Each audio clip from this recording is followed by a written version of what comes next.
만수르 빈 자이드 빈 술탄 알 나하얀, 아랍에미리트 연방 대통령인 칼리파의 동생으로 아부다비 유나이티드 그룹의 회장이자 프리미어리그 맨체스터 시티 구단을 소유하고 있습니다. 아랍에미리트를 지배하고 있는 알 나하얀 가문의 2인자로 공식적으로 알려진 개인 자산만 26조 원, 가족 재산을 모두 포함하면 220조 원을 가볍게 넘기고 있습니다.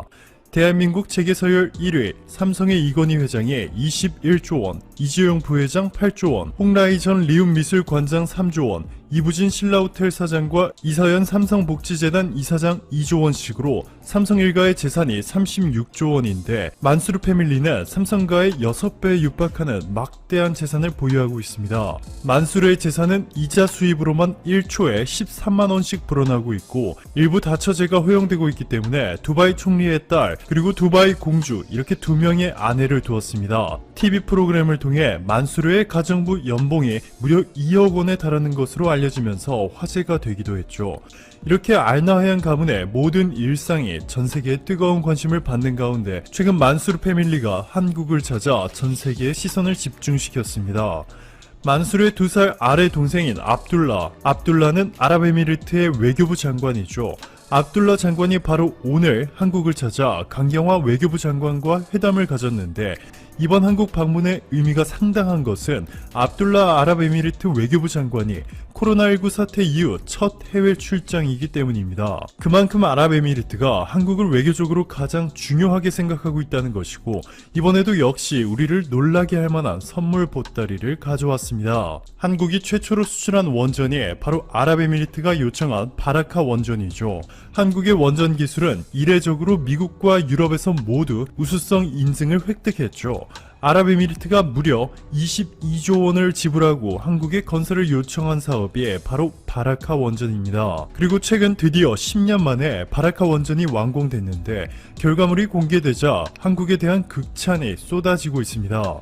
UAE 현지 매체 칼리스 타임스는 바라카 원전은 아랍에미리트의 야심을 상징한다. 바라카 원전의 건설은 세계적인 모범사례다. 조만간 아랍에미리트를 위해 하루 24시간 깨끗한 전기를 생산하기 시작할 것이라 전했고 아부다비 왕세자이자 아랍에미리트 군 부사령관인 모하메드는 바라카 원전을 보더니 아랍 세계 최초로 평화핵 에너지 발전소가 세워졌다. 덕분에 아랍에미리트가 아랍 세계 최초의 핵 운영국이 됐다. 아랍에미리트 역사적으로 중요한 프로젝트다. 이 놀라운 업적이 자랑스럽다. UAE와 한국 사이의 전략적 파트너십과 특히 원자력 분야의 협력은 감사한 일이다. 라며 한국에 대한 극찬을 아끼지 않았습니다. 자, 그런데 진짜 대박은 지금부터죠. 아랍에미리트가 바라카 원전 건설을 위해 한국에 지불한 금액은 186억 달러, 우리 돈으로 22조 원 정도인데 원전의 운영과 관리로 한국이 받을 수 있는 금액은 무려 494억 달러, 59조 원에 육박합니다. 올해 안으로 바라카 원전의 상업 운전이 시작될 것으로 전망되고 있는데 그동안 UAE가 한국과 상의도 없이 프랑스 업체에 바라카 원전 운영 및 관리 권한을 넘겼다. UAE 현지 기업 나와에너지에 뺏겼다 등의 악재들이 쏟아졌습니다. 그런데 최근 바라카 원전 1, 2, 3, 4, 5기의 실제 가동이 임박한 단계까지 순조롭게 진행되면서 UAE가 한국의 세계적인 기술력을 인정했고 결국 운영 및 관리도 한국에 상당 부분 의존하기로 마음을 바꿨습니다. 이뿐만이 아닙니다. 오늘 강경화 장관과 UAE 외교부 장관의 대화에서 한국의 사막벼 재배 기술 협력도 언급됐습니다. 한국의 농촌진흥청에 아랍에미리트 사막 지역에 한국 벼 품종 재배에 성공하자 UAE 측은 입을 다물지 못할 정도로 놀라움을 표시했는데요. 샤르자 지역의 사막지대에 한국의 농촌진흥청이 자체 개발한 아세미라는 품종별을 심었고 한국에서 같은 품종을 재배했을 때보다 무려 40% 많은 양을 수확하는 데 성공했습니다. 블룸버그는 아랍에미리트는 쌀을 재배하는 장소가 아니었다. 하지만 코로나 바이러스는 건조한 국가의 새로운 식량 공급 방법을 모색하도록 부추겼다. 한국이 올해 5월 아랍에미리트에서 1700kg의 쌀을 수확했다. 물을 뿌리는 대신 물을 떨어뜨리는 지하 관계 시스템이 프로젝트의 성공에 결정적인 역할을 했다. 한국이 지원하는 쌀 프로젝트는 고갈되고 있는 대수층에서 펌핑된 지하수에 의존하지 않고 대신 UAE가 풍부하게 생산할 수 있는 담수화된 바닷물을 이용했다 라고 보도하며 한국의 기술력에 감탄했습니다. 아랍에미리트는 이미 지난달 23일부터 한국을 코로나19 저위험국으로 분류해 여행 제한을 해제했는데요. 한국의 코로나19 방역 시스템을 세계 최고라 평가하며 한국의 원격 수업 방식에도 큰 관심을 보였죠. 후세인 이브라함 알하마디 아랍에미리트 교육부 장관이 대한민국 교육부에 직접 전화해 한국의 스마트기기, 인터넷을 활용한 원격 수업 구축 방법 등을 공유해 줄 것을 요청했습니다. 이렇게 급속도로 협력 관계를 강화하며 한국에 오일머니를 선물하고 있는 아랍에미리트. 만수르 패밀리가 한국과는 달리 일본에는 상당히 화가 났습니다. 아랍에미리트 국유펀드 무바달라가 일본의 마사요시 손이 주도하는 소프트뱅크 비전펀드에 무려 18조 원이나 투자했고, 이 비전펀드는 현재 수십조 원의 손실을 기록하며 설립 후 최대의 위기를 맞았습니다. 120조 원이 투입된 비전펀드 1호를 살리기 위해서는 현재 비전펀드 2호를 통해 자금을 모으는 것이 절대적으로 중요한데, 무바달라는 마사요시 손 소프트뱅크 그룹 회장이 야심차게 준비한 비전펀드 2호에 투자를 하지 않겠다는 충격적인 결단을 내렸고, 비전펀드 1호에 50조 원을 넘게 투자했던 사우디 국부펀드도 투자하지 않겠다고 밝혔습니다. 유명희 산업통상자원부 통상교섭본부장이 16일 스위스 제네바 정경 발표에서 일본의 지지를 호소했습니다. 그동안 노골적으로 유명희 본부장이 WTO 총장이 되는 것을 막겠다고 나선 일본을 향한 예상치 못한 대담한 발언이었습니다. 이 같은 유명희 본부장의 발언에 일본의 언론도 놀라움을 나타냈습니다. 17일 니혼게이자이 신문은 한국의 통상톱 WTO 사무총장 선거에서 일본의 지지 기대라는 제목의 기사를 통해 유 본부장이 일본의 지지에 대한 기대를 표명했다고 보도했습니다. 지지통신은 유 본부장이 일본의 지지 확보에 자신을 나타냈다고 풀이했습니다. 이 신문은 유 본부장이 WTO를 무대로 한일이 무역 분쟁으로 대립하는 가운데 다국 간 무역 체제 강화 등을 위해 함께 노력하는 것이 중요하다고 협력을 호소했다고 보았습니다. WTO 결정은 전원 일치가 원칙이기 때문에 사무총장 선거에서 승리하기 위해서는 일본의 지지가 필수적입니다. 즉 일본의 도움은 못 받아도 끝까지 해방을 놓는다면 당선이 쉽지 않다는 것입니다.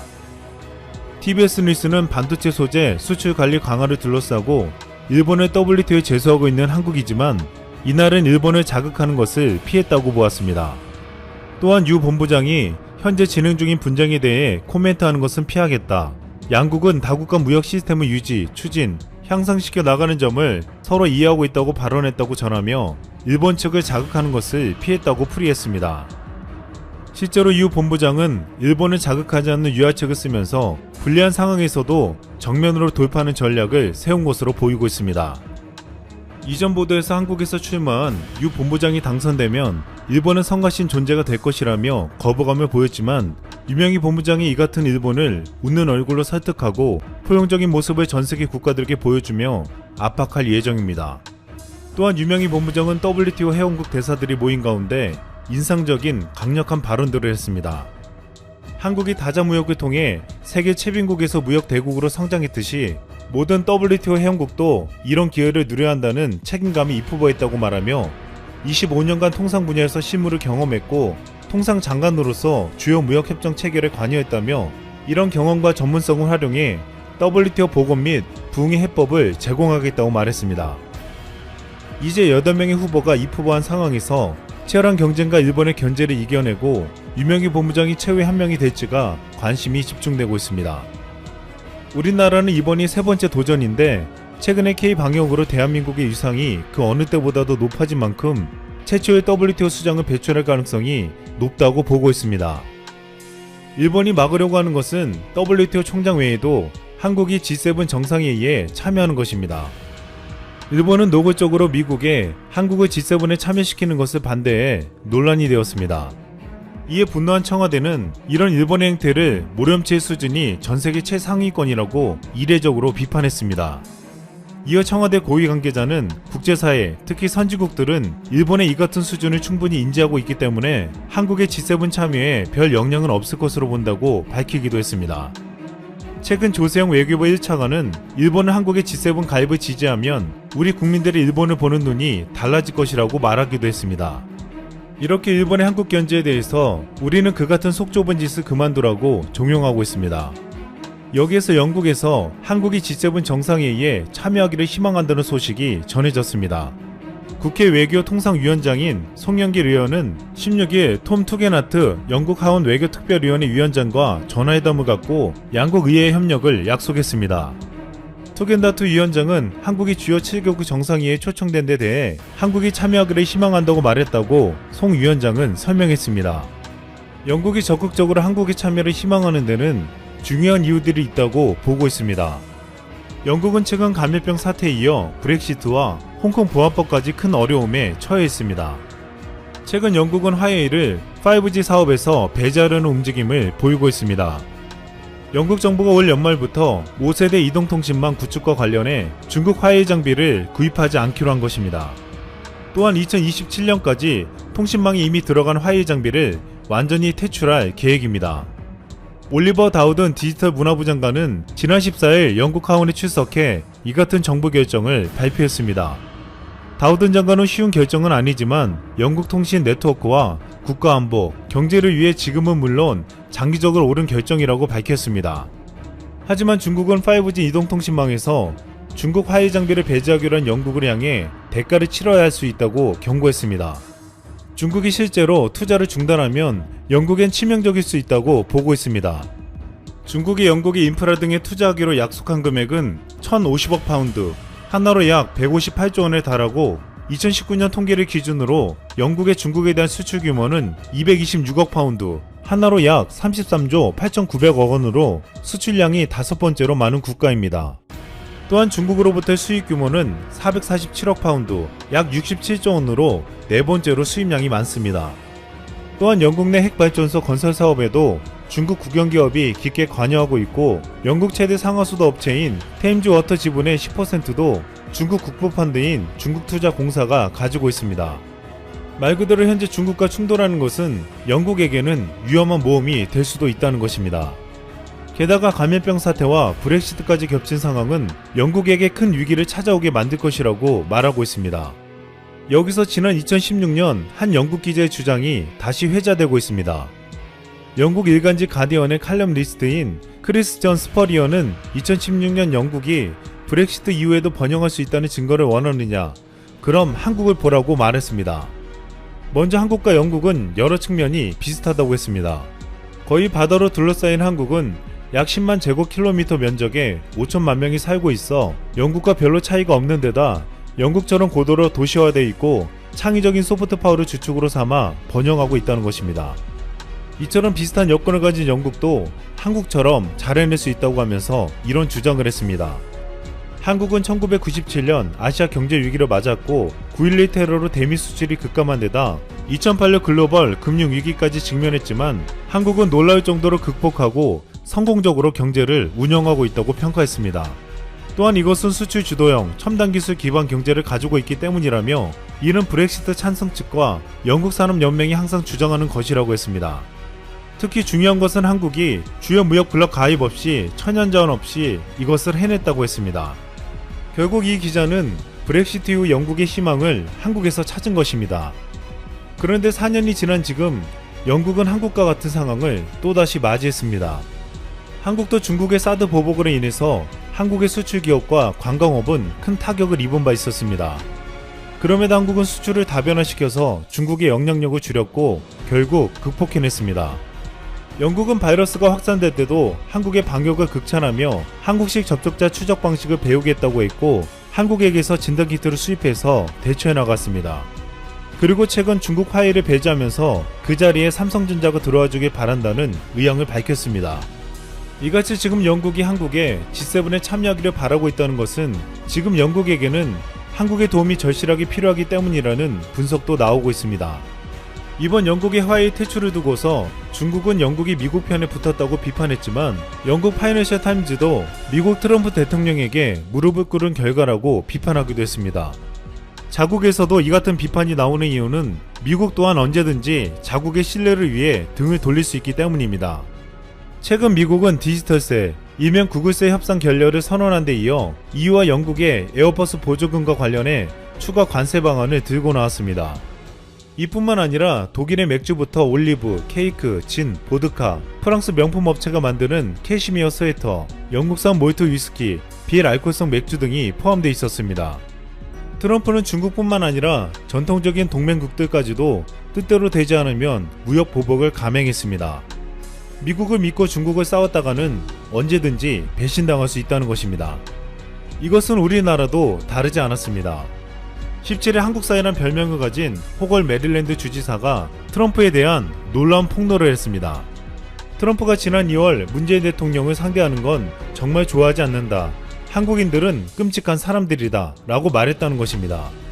이 말이 나온 시기는 방위비 협상에서 한국이 트럼프의 요구를 쉽게 들어주지 않았을 때였는데 트럼프는 왜 미국이 그동안 한국을 보호해왔는지 모른다. 그들은 우리에게 돈을 내지 않는다고 불평했다고 했습니다. 당시 한미 방위비 분담금 협상 체결이 지연되자 미국이 주한미군 한국인 근로자의 무급휴직 카드를 들고 나와 한국을 압박하던 상황이었습니다. 이 같은 발언이 나온 만천에는 호건 주지사의 한국인 아내 유미 호건 여사도 동석했는데 호건 주지사는 트럼프 대통령이 모국의 모욕을 퍼부는 동안 아내는 거기 앉아 있었고 나는 아내가 상처받고 속상한 것을 알아차렸다며 아내는 나가버리고 싶었다는 것을 안다. 하지만 아내는 예의 바르고 조용히 앉아 있었다고 했습니다. 더욱 화가 난 것은 트럼프 대통령은 이 만찬 자리에서 한국을 비난한 것과 대조적으로 시진핑 중국 국가주석을 얼마나 좋아하는지, 아베 신조 일본 총리와 골프를 치는 게 얼마나 좋은지, 김정은 북한 국무위원장과 얼마나 잘 지내는지에 대해 다 얘기했다고 했습니다. 한국은 이같이 두 얼굴을 한 트럼프에게 호락호락한 상대가 아니었습니다. 우리 정부는 방위비 분담금을 500% 올려달라는 어이없는 요구를 들어주지 않았으며 한국 국민들이 이럴 거면 주한미군을 데리고 나가라며 큰소리쳤습니다. 미국 키스크라크 국무부 경제담당 차관은 지난 6월 한국이 반중 경제 블록 구상인 경제번영 네트워크에 들어와 화해 제재 등에 동참하라고 했습니다. 만약 중국의 보복 조치에 직면할 경우 미국은 한국을 돕기 위해 무엇이든 할 준비가 돼 있다고 밝히기도 했습니다. 하지만 우리 정부는